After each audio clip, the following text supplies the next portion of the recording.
ನಮಸ್ತೆ ವೀಕ್ಷಕರೇ, PR ಅಕಾಡೆಮಿಗೆ ಸ್ವಾಗತ. ನೀವೇನಾದ್ರೂ ಸರ್ಕಾರಿ ಹುದ್ದೆಯನ್ನ ಹುಡುಕ್ತಾ ಇದ್ದೀರಾ ಅಂತ ಹೇಳಿದ್ರೆ ನಿಮ್ಮ ಮುಂದೆ ಹೊಸ ಅಧಿಸೂಚನೆಯನ್ನ ತಗೊಂಡು ಹಾಜರಾಗಿದ್ದೀವಿ. ಹೊಸ ಹುದ್ದೆಗಳನ್ನ ನೀವು ಪ್ರತಿದಿನ ಇದೇ ರೀತಿ ಪಡ್ಕೋಬೇಕು ಅಂತ ಹೇಳಿದ್ರೆ ನಮ್ಮ ಚಾನಲ್ನ ಸಬ್ಸ್ಕ್ರೈಬ್ ಆಗಬೇಕು. ಅವಾಗ ಪ್ರತಿದಿನ ಸರ್ಕಾರಿ ಹುದ್ದೆ ಡೀಟೇಲ್ಸ್ನ ಪಡ್ಕೋಬಹುದು. ಹಾಗೆ ಬೆಲ್ಲೈಕನ್ನ ಕೂಡ ಪ್ರೆಸ್ ಮಾಡಿದ್ರೆ ವಿಡಿಯೋ ಅಪ್ಲೋಡ್ ಆಗಿದ ತಕ್ಷಣನೇ ನಿಮಗೆ ಗೊತ್ತಾಗುತ್ತೆ. ಗೊತ್ತಾಯ್ತಲ್ವಾ? ಇವಾಗ ಯಾವ ಹುದ್ದೆ, ಏನ್ ಡೀಟೇಲ್ಸು, ಎಜುಕೇಷನ್ ಕ್ವಾಲಿಫಿಕೇಶನ್ನು, ಅಪ್ಲೈ ಹೇಗೆ ಮಾಡೋದು ಎಲ್ಲದನ್ನು ತಿಳ್ಕೊಳ್ಳೋಕ್ಕೆ ವಿಡಿಯೋನ ಕೊನೆ ತನಕ ನೋಡಿ. ಇವಾಗ ವಿಡಿಯೋನ ಶುರು ಮಾಡೋಣ. ಇದು ಯಾವ ಹುದ್ದೆ ಅಂತ ಹೇಳಿದ್ರೆ WCD ಅಂತ ಹೇಳಿ, ಅಂದರೆ women and child development department, ಅಂದರೆ ಮಹಿಳಾ ಮತ್ತು ಮಕ್ಕಳ ಕಲ್ಯಾಣ ಇಲಾಖೆಯಿಂದ ಹುದ್ದೆಗಳಿಗೆ ಅರ್ಜಿಯನ್ನ ಕರೆದಿದ್ದಾರೆ. ಅಂಗನವಾಡಿ ವರ್ಕರ್ ಮತ್ತೆ ಅಂಗನವಾಡಿ ಹೆಲ್ಪರ್ ಹುದ್ದೆ ಇದಾಗಿದೆ. ಟೋಟಲ್ 418 ಹುದ್ದೆ ಖಾಲಿ ಇದೆ. ಯಾವ್ಯಾವ ಪ್ಲೇಸ್ನಲ್ಲಿ ಅಂತ ಹೇಳ್ತೀನಿ. 140 ಉಡುಪಿಯಲ್ಲಿ ಖಾಲಿ ಇದೆ. ಉಡುಪಿ ಅಂದರೆ ಬೇರೆ ಉಡುಪಿಯಲ್ಲಿ ಹಲವಾರು ಪ್ರದೇಶಗಳಲ್ಲಿ ಖಾಲಿ ಇದೆ, ಅದನ್ನು ಕೂಡ ತಿಳಿಸ್ತೀವಿ. 278 ಹುದ್ದೆ ಕೋಲಾರದಲ್ಲಿ ಖಾಲಿ ಇದೆ. ಕೋಲಾರದಲ್ಲೂ ಅಷ್ಟೇ ಬೇರೆ ಪ್ಲೇಸ್ಗಳಲ್ಲಿ ಖಾಲಿ ಇರುತ್ತೆ. ನೆಕ್ಸ್ಟ್ ಸ್ಯಾಲ್ರಿ ಎಷ್ಟಿರುತ್ತೆ ಅಂತ ಹೇಳಿ ಅವರು ನೋಟಿಫಿಕೇಶನ್ ಅಲ್ಲಿ ಕೊಟ್ಟಿರೋದಿಲ್ಲ. ನೆಕ್ಸ್ಟ್ ಯಾವ್ಯಾವ ಪ್ಲೇಸ್ನಲ್ಲಿ ಎಷ್ಟೆಷ್ಟು ಹುದ್ದೆ ಇದೆ ಅಂತ ತಿಳ್ಕೊಳ್ಳೋಣ. ಅದಕ್ಕಿಂತ ಮುಂಚೆ ಉಡುಪಿಯಲ್ಲಿ ಅಂಗನವಾಡಿ ವರ್ಕರ್ ಹುದ್ದೆ 16 ಖಾಲಿ ಇದೆ. ಅಂಗನವಾಡಿ ಹೆಲ್ಪರ್ ಹುದ್ದೆ 124 ಖಾಲಿ ಇದೆ. ಇವಾಗ ಯಾವ್ಯಾವ ಪ್ಲೇಸ್ನಲ್ಲಿ ಎಷ್ಟೆಷ್ಟು ಅಂತ ನೋಡಿದ್ರೆ, ಬ್ರಹ್ಮಾವರದಲ್ಲಿ ಅಂಗನವಾಡಿ ವರ್ಕರ್ ಹುದ್ದೆ 33, ಅಂಗನವಾಡಿ ಹೆಲ್ಪರ್ ಹುದ್ದೆ, ಕಾರ್ಕಳದಲ್ಲಿ 33 ವರ್ಕರ್, 22 ಹೆಲ್ಪರ್, ಕುಂದಾಪುರದಲ್ಲಿ 8 ವರ್ಕರ್, 30 ಹೆಲ್ಪರ್ ಹುದ್ದೆ, ಉಡುಪಿಯಲ್ಲಿ 2 ವರ್ಕರ್, 39 ಹೆಲ್ಪರ್ ಹುದ್ದೆಗಳು ಖಾಲಿ ಇರುತ್ತೆ. ಇವಾಗ ಕೋಲಾರದಲ್ಲಿ ಯಾವ್ಯಾವ ಹುದ್ದೆ ಎಷ್ಟೆಷ್ಟು ಅಂತ ನೋಡೋದಾದ್ರೆ, ಅಂಗನವಾಡಿ ವರ್ಕರ್ ಹುದ್ದೆ 49 ಖಾಲಿ ಇದೆ. ಅಂಗನವಾಡಿ ಹೆಲ್ಪರ್ ಹುದ್ದೆ 229 ಖಾಲಿ ಇದೆ. ಇವಾಗ ಕೋಲಾರದಲ್ಲಿ ಯಾವ್ಯಾವ ಪ್ರದೇಶಗಳಲ್ಲಿ ಅಂತ ಹೇಳಿ ತಿಳ್ಕೊಳ್ಳೋಣ. ಮೊದಲನೇದಾಗಿ ಬಂಗಾರಪೇಟೆಯಲ್ಲಿ ಅಂಗನವಾಡಿ ವರ್ಕರ್ ಹುದ್ದೆ 5 ಖಾಲಿ ಇದೆ. ಅಂಗನವಾಡಿ ಹೆಲ್ಪರ್ ಹುದ್ದೆ 30 ಖಾಲಿ ಇದೆ. ಗೊತ್ತಾಯ್ತಲ್ವಾ? ಇದೆರಡು ಬೇರೆ ಹುದ್ದೆ ಆಗಿರುತ್ತೆ. ಅಂಗನವಾಡಿ ವರ್ಕರು, ಹೆಲ್ಪರ್, ಅದಕ್ಕೆ ಬೇರೆ ಡೀಟೇಲ್ಸ್ನ ನಿಮಗೆ ತಿಳಿಸ್ಕೊಡ್ತಾ ಇದ್ದೀವಿ. ನೆಕ್ಸ್ಟ್ ಬೆತಮಂಗಲದಲ್ಲಿ 12 ವರ್ಕರ್ ಹುದ್ದೆ, 23 ಹೆಲ್ಪರ್ ಹುದ್ದೆ, ಕೋಲಾರದಲ್ಲಿ 4 ವರ್ಕರು, 58 ಹೆಲ್ಪರು, ಮಾಲೂರಿನಲ್ಲಿ 10 ವರ್ಕರು, 53 ಹೆಲ್ಪರು, ಮುಳಬಾಗಿಲಿನಲ್ಲಿ 8 ವರ್ಕರು, 37 ಹೆಲ್ಪರು, ಶ್ರೀನಿವಾಸಪುರದಲ್ಲಿ 10 ವರ್ಕರು, 28 ಹೆಲ್ಪರ್ ಹುದ್ದೆ ಆಗಿರುತ್ತೆ. ನೆಕ್ಸ್ಟ್ ನಿಮಗೆ ಎಜುಕೇಷನ್ ಕ್ವಾಲಿಫಿಕೇಶನ್ ಮತ್ತೆ ಅಪ್ಲೈ ಮಾಡೋದು ಹೇಗೆ ಅನ್ನೋದನ್ನ ತಿಳಿಸ್ಕೊಡ್ತೀನಿ. ಅದಕ್ಕಿಂತ ಮುಂಚೆ ದಯವಿಟ್ಟು ಇನ್ನು ಈ ವಿಡಿಯೋಗೆ ಲೈಕ್ ಮಾಡಿಲ್ಲ ಅಂದ್ರೆ ಆ ಲೈಕ್ ಬಟನ್ನ ಪ್ರೆಸ್ ಮಾಡಿ. ನೀವು ಲೈಕ್ ಮಾಡಿದಾಗ ಸ್ವಲ್ಪ ಹಲವಾರು ಜನರಿಗೆ ವಿಡಿಯೋ ತಲುಪುತ್ತೆ. ಮತ್ತೆ ದಯವಿಟ್ಟು ಏನಾದರೂ ಒಂದು ಕಮೆಂಟ್ ಮಾಡಿ. ನೀವು ಕಮೆಂಟ್ ಮಾಡಿದಾಗ ಸ್ವಲ್ಪ ವಿಡಿಯೋಗೆ ರೀಚ್ ಸಿಗುತ್ತೆ, ಅದಕ್ಕೋಸ್ಕರ. ನೆಕ್ಸ್ಟ್ ನಿಮ್ಗೆ ಏನಾದರೂ ಗೊತ್ತಿಲ್ಲ ಅಥವಾ ಹೊಸ ವೀಕ್ಷಕರಾಗಿದ್ರೆ ತಿಳಿಸ್ಕೊಡ್ತಾ ಇದ್ದೀನಿ. ನಾವು ವೆಬ್ಸೈಟ್ನ ಶುರು ಮಾಡಿದ್ವಿ. ಯಾವ ವೆಬ್ಸೈಟ್ ಅಂತ ಕೇಳ್ತಾ ಇದ್ದೀರಾ? ನಮ್ಮದೇ ವೆಬ್ಸೈಟ್ ಕಣ್ರಿ, prgovernmentjobs.com ಅಂತ ಹೇಳಿ, ಅಂದ್ರೆ prgovtjobs.com ಅಂತ ಹೇಳಿ ನಿಮಗೆ ಹೊಸ ವೆಬ್ಸೈಟ್ ನ ಕ್ರಿಯೇಟ್ ಮಾಡಿದೀವಿ.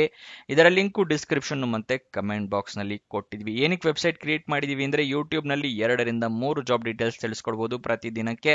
ಆದ್ರೆ ವೆಬ್ಸೈಟ್ ಕ್ರಿಯೇಟ್ ಮಾಡಿದ್ರೆ ಪ್ರತಿದಿನಕ್ಕೆ ಹಲವಾರು ಜಾಬ್ ಡೀಟೇಲ್ಸ್ ನ ತಿಳಿಸ್ಕೊಡ್ಬೋದು ಅಂತ ಹೇಳಿ ಕ್ರಿಯೇಟ್ ಮಾಡಿದ್ವಿ. ಇದನ್ನ ಸದುಪಯೋಗ ಪಡಿಸ್ಕೊಳ್ಳಿ.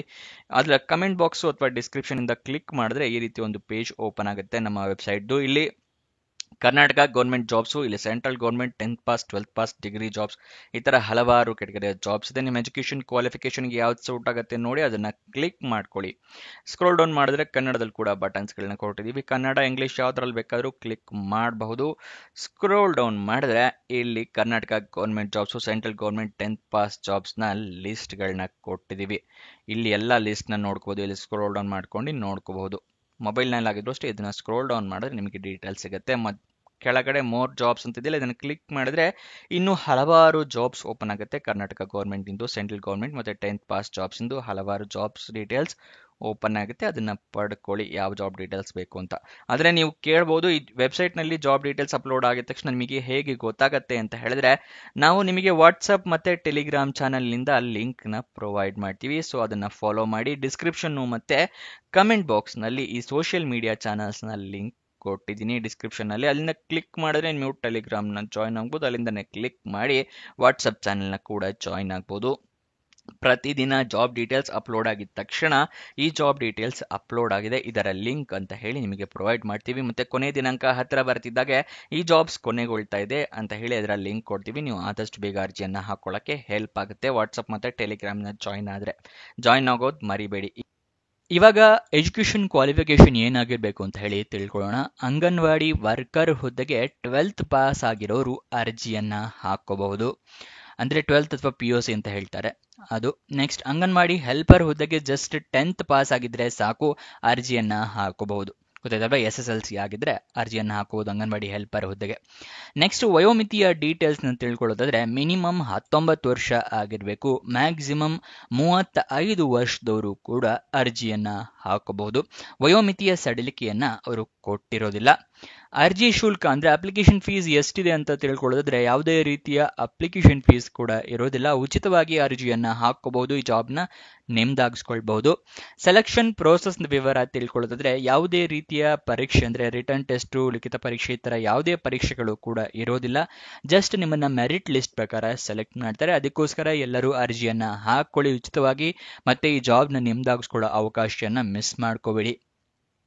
ಅರ್ಜಿಯನ್ನ ನೀವು ಆನ್ಲೈನ್ ಮುಖಾಂತರ ಹಾಕೋಬೇಕಾಗತ್ತೆ. ಆನ್ಲೈನ್ ಅಪ್ಲಿಕೇಶನ್ ಹಾಕೋಕ್ಕೂ ಮುಂಚೆ ನೋಟಿಫಿಕೇಶನ್ನ ಓದ್ಕೊಳ್ಳಿ, ಎಲಿಜಿಬಿಲಿಟಿ ಕ್ರೈಟೀರಿಯಾ ತಿಳ್ಕೊಂಡ ನಂತರ ಅರ್ಜಿಯನ್ನ ಹಾಕೊಳ್ಳಿ. ಮತ್ತೆ ನಿಮ್ಮ ಅಪ್ಲಿಕೇಶನ್ ನಲ್ಲಿ ಇಮೇಲ್ ID, ಮೊಬೈಲ್ ನಂಬರ್ನ ಕರೆಕ್ಟ್ ಆಗಿ ಮೆನ್ಷನ್ ಮಾಡಿ. ನಿಮಗೆ ಜಾಬ್ ಸಿಕ್ಕರೆ ತಿಳಿಬೇಕಲ್ವಾ, ಇಮೇಲ್ ಅಥವಾ SMS ಮುಖಾಂತರ ತಿಳಿಸ್ತಾರವರು, ಅದಕ್ಕೋಸ್ಕರ ಅದನ್ನ ಕರೆಕ್ಟ್ ಆಗಿ ಮೆನ್ಷನ್ ಮಾಡಿ. ನೆಕ್ಸ್ಟ್ ಯಾವ್ಯಾವ ಡಾಕ್ಯುಮೆಂಟ್ಸ್ನ ರೆಡಿ ಇಟ್ಕೋಬೇಕು ಅಂತ ಹೇಳ್ತಾ ಇದ್ದೀನಿ. ಅದೆಲ್ಲದನ್ನು ಸ್ಕ್ಯಾನ್ಡ್ ಕಾಪೀಸ್ ಸ್ಕ್ಯಾನ್ ಮಾಡಿ ಇಟ್ಕೊಳ್ಳಿ. ಇಲ್ಲ ಅಂತ ಹೇಳಿದ್ರೆ ಮೊಬೈಲ್ನಲ್ಲೇ ಅರ್ಜಿ ಹಾಕ್ತೀರಾ ಅಂದ್ರೆ ಅದನ್ನು ಕೂಡ ಮಾಡ್ಬೋದು. ಹಾಗೆ ಹಾಕೋದಾದ್ರೆ ಎಲ್ಲ ಡಾಕ್ಯುಮೆಂಟ್ಸ್ನ ಫೋಟೋ ತೊಗೊಂಡಿಟ್ಕೊಳ್ಳಿ, ಎಲ್ಲದೂ ಕ್ಲಿಯರ್ ಆಗಿ ಕಾಣೋ ಥರ ಫೋಟೋ ತೊಗೊಂಡಿಟ್ಕೊಳ್ಳಿ. ಮೊದಲನೇದಾಗಿ ಎಜುಕೇಷನ್ ಕ್ವಾಲಿಫಿಕೇಷನ್ಗೆ ನಿಮ್ಮ ಸರ್ಟಿಫಿಕೇಟ್ 10th ಮತ್ತು 12th ಪಾಸ್ ಆಗಿರೋ ಸರ್ಟಿಫಿಕೇಟ್, ಮಾರ್ಕ್ಸ್ ಕಾರ್ಡ್ ಇಟ್ಕೋಬೇಕಾಗುತ್ತೆ. ಮತ್ತೆ ನಿಮ್ಮ ID ಪ್ರೂಫ್ ಬೇಕಾಗುತ್ತೆ, ಆಧಾರ್ ಕಾರ್ಡ್, ವೋಟರ್ ID ಅಥವಾ ಪಾನ್ ಕಾರ್ಡ್ ಈ ಥರ ಒಂದು ಡಾಕ್ಯುಮೆಂಟ್ನ ರೆಡಿ ಇಟ್ಕೊಳ್ಳಿ. ಆಧಾರ್ ಕಾರ್ಡ್ ಇದ್ರೆ ಒಳ್ಳೆಯದು. ನಿಮ್ಮ ರೀಸೆಂಟ್ ಪಾಸ್ಪೋರ್ಟ್ ಸೈಜು ಫೋಟೋಗ್ರಾಫು, ಮತ್ತೆ ನಿಮ್ಮ ಏಜ್ ಪ್ರೂಫಿಗೆ SSLC ಮಾರ್ಕ್ಸ್ ಕಾರ್ಡ್ ಅಥವಾ ಡೇಟ್ ಆಫ್ ಬರ್ತ್ ಸರ್ಟಿಫಿಕೇಟ್ ಇದಿಷ್ಟನ್ನು ರೆಡಿ ಇಟ್ಕೊಂಡಿರಿ. ನೆಕ್ಸ್ಟು ಎಲ್ಲ ಡಾಕ್ಯುಮೆಂಟ್ನ ಅಟ್ಯಾಚ್ ಮಾಡಿ ಕ್ಲಿಯರ್ ಆಗಿ ಕಾಣೋ ಥರ ಇರುವಂಥದ್ದು ಅದನ್ನು ನೋಡ್ಕೊಳ್ಳಿ. ನೆಕ್ಸ್ಟ್ ಅಪ್ಲಿಕೇಶನಲ್ಲಿ ಎಲ್ಲ ಡೀಟೇಲ್ಸ್ ಕರೆಕ್ಟ್ ಇದೆಯಾ ಅಂತ ಒಂದ್ಸಲ ಚೆಕ್ ಮಾಡಿ ಅದನ್ನ ನಂತರನೇ ಅಪ್ಲಿಕೇಶನ್ನ ಸಬ್ಮಿಟ್ ಮಾಡಿ. ಸಬ್ಮಿಟ್ ಮಾಡಾದ್ಮೇಲೆ ನಿಮಗೆ ತಿದ್ದುಪಡಿ ಮಾಡೋಕ್ಕೆ ಅವಕಾಶ ಇರೋದಿಲ್ಲ. ಸಬ್ಮಿಟ್ ಮಾಡಿದ ನಂತರ ನಿಮಗೆ ಏನಾದರೂ ಅಪ್ಲಿಕೇಶನ್ ನಂಬರ್ ಅಥವಾ ರೆಫರೆನ್ಸ್ ನಂಬರ್ ಏನಾದರೂ ಬಂದರೆ ಅದನ್ನು ಬರೆದಿಟ್ಕೊಳ್ಳಿ, ನಿಮ್ಮ ರೆಫರೆನ್ಸ್ಗೆ ಬೇಕಾಗುತ್ತೆ. ಅಪ್ಲಿಕೇಶನ್ ಓಪನ್ ಆಗಿದ್ದು 22 ಸೆಪ್ಟೆಂಬರ್ಗೆ, ಕೊನೆಯ ದಿನಾಂಕ 22 ಅಕ್ಟೋಬರ್ ತನಕ ಕಾಲಾವಕಾಶ ಇದೆ ಅಂತ ಹೇಳಿ ನೀವು ಲೇಟ್ ಮಾಡೋದಕ್ಕೆ ಹೋಗಬೇಡಿ, ಆದಷ್ಟು ಬೇಗ ಅಪ್ಲಿಕೇಶನ್ನ ಹಾಕ್ಕೊಳ್ಳಿ. ಕೊನೆ ದಿನಾಂಕ ಹತ್ತಿರ ಬರ್ತಿದ್ದಾಗೆ ಸರ್ವರ್ ಕ್ರಾಶ್ ಆಗೋ ಸಾಧ್ಯತೆ ಕೂಡ ಜಾಸ್ತಿ ಇರುತ್ತೆ. ಇವಾಗ ನಿಮಗೆ ಅಪ್ಲಿಕೇಶನ್ ನೋಟಿಫಿಕೇಶನ್ ಎಲ್ಲ ತಿಳಿಸ್ಕೊಡ್ತೀನಿ ಅಂತ ಹೇಳಿದ್ನಲ್ಲ, ಅದನ್ನ ಹೇಳ್ತಾ ಇದ್ದೀನಿ. ಡಿಸ್ಕ್ರಿಪ್ಷನ್ ಮತ್ತು ಕಮೆಂಟ್ ಬಾಕ್ಸ್ನಲ್ಲಿ 2ನೇ ಲಿಂಕನ್ನು ಕ್ಲಿಕ್ ಮಾಡಿದ್ರೆ ಈ WCD ಜಾಬ್ ಡೀಟೇಲ್ಸ್ ಓಪನ್ ಆಗುತ್ತೆ. ಅಲ್ಲಿ ಸ್ಕ್ರೋಲ್ ಡೌನ್ ಮಾಡಿ ಫುಲ್ ಕೆಳಗಡೆ ಬಂದರೆ ಗೈಡ್ ಲೈನ್ಸ್ ನೋಟಿಫಿಕೇಶನ್ ಅಂತಿದೆಯಲ್ಲ, ಇದನ್ನು ಕ್ಲಿಕ್ ಮಾಡಿ. ನಿಮಗೆ ನೋಟಿಫಿಕೇಶನ್ ಓಪನ್ ಆಗುತ್ತೆ. ಇಲ್ಲಿ ಎಲ್ಲ ಡೀಟೇಲ್ಸ್ನ ನೀವು ಪಡ್ಕೋಬಹುದು, ಹೇಗೆ ಹಾಕೋಬೇಕು ಅದನ್ನು ಎಲ್ಲ ಕೂಡ ಕೊಟ್ಟಿರ್ತಾರೆ, ಆಯ್ಕೆ ವಿಧಾನ ಏನೇನಿರುತ್ತೆ ಅಂತ ಅದೆಲ್ಲ ತಿಳ್ಕೊಳ್ಳಿ. ಅದಾದ ನಂತರ ಅದರ ಮೇಲ್ಗಡೆನೆ ಅಪ್ಲೈ ಆನ್ಲೈನ್ ಅಂತಿದೆಯಲ್ಲ, ಇದರ ಪಕ್ಕದಲ್ಲೇ ಇದೆಯಲ್ಲ, ಅದನ್ನು ಕ್ಲಿಕ್ ಮಾಡಿ. ಇಲ್ಲಿ ನಿಮಗೆ ಇದು ಓಪನ್ ಆಗುತ್ತೆ. ಅಪ್ಲಿಕೇಶನ್ ಹಾಕೋಕ್ಕೆ ಸ್ಟೆಪ್ 1 ಇದೆಯಲ್ಲ, ಇದನ್ನು ಕ್ಲಿಕ್ ಮಾಡಿ. ಇಲ್ಲಿ ಈ ಥರ ನೀವು ಅಪ್ಲಿಕೇಶನ್ ಹಾಕೋಬೇಕು, ಯಾವ ಪ್ಲೇಸ್ಗೆ ಅರ್ಜಿಯನ್ನು ಹಾಕ್ತಾ ಇದ್ದೀರಾ ಅಂತ ಸೆಲೆಕ್ಟ್ ಮಾಡ್ಕೋಬೇಕಾಗತ್ತೆ. ಇದು ಅಪ್ಲಿಕೇಶನ್ನ ಮುಂಚೆ ಹಾಕಿರೋ ಡೆಮೋ ವಿಡಿಯೋ ಮಾಡಿದ್ದೀವಿ, ಅದು ಬೇಕು ಅಂತ ಹೇಳಿದ್ರೆ ನಿಮಗೆ ಡಿಸ್ಕ್ರಿಪ್ಷನ್ ಮತ್ತು ಕಮೆಂಟ್ ಬಾಕ್ಸ್ನಲ್ಲಿ ಲಿಂಕ್ನ ಕೊಟ್ಟಿರ್ತೀನಿ, ಡೆಮೋ ವಿಡಿಯೋದು ಅಪ್ಲೈ ಮಾಡಿರುವಂಥದ್ದು. ಇಲ್ಲ ಅಂತ ಹೇಳಿದ್ರೆ ಇವಾಗ ಐ ಬಟನಲ್ಲೂ ಕೂಡ ಕಾಣ್ತಾ ಇದೆ ನೋಡಿ, ಅಲ್ಲಿಂದನೂ ಕೂಡ ಕ್ಲಿಕ್ ಮಾಡಿ ನೀವು ಆ ವಿಡಿಯೋನ ನೋಡ್ಕೋಬಹುದು. ಫಸ್ಟ್ ಈ ಜಾಬ್ ಡೀಟೇಲ್ಸ್ನ ಸಂಪೂರ್ಣವಾಗಿ ತಿಳ್ಕೊಂಡು ಡೆಮೋ ವಿಡಿಯೋನ ನೋಡ್ಕೊಳ್ಳಿ, ಗೊತ್ತಾಯ್ತಲ್ವಾ. ನೆಕ್ಸ್ಟ್ ಅಫಿಷಿಯಲ್ ವೆಬ್ಸೈಟ್ ಅಡ್ರೆಸ್ ಬೇಕು ಅಂತ ಹೇಳಿದ್ರೆ KARNEMAKAONE.KAR.NIC.in ಇದು ಅಫಿಷಿಯಲ್ ವೆಬ್ಸೈಟ್ನ ಅಡ್ರೆಸ್ ಆಗಿರುತ್ತೆ. ಇದಿಷ್ಟು ಈ ಜಾಬ್ನ ವಿವರ. ನಿಮಗೇನೇ ಡೌಟ್ಸ್ ಅಥವಾ ಕ್ವಶನ್ಸ್ ಇದ್ರೆ ಕಮೆಂಟ್ ಬಾಕ್ಸ್ನಲ್ಲಿ ಕಮೆಂಟ್ ಮಾಡಿ, ನಾವು ಉತ್ತರ ಕೊಡೋದಕ್ಕೆ ಪ್ರಯತ್ನ ಮಾಡ್ತೀವಿ. ಇನ್ನೊಂದು ಜಾಬ್ ವಿಡಿಯೋ ಜೊತೆ ಸಿಗೋಣ. ಬಾಯ್ ಬಾಯ್.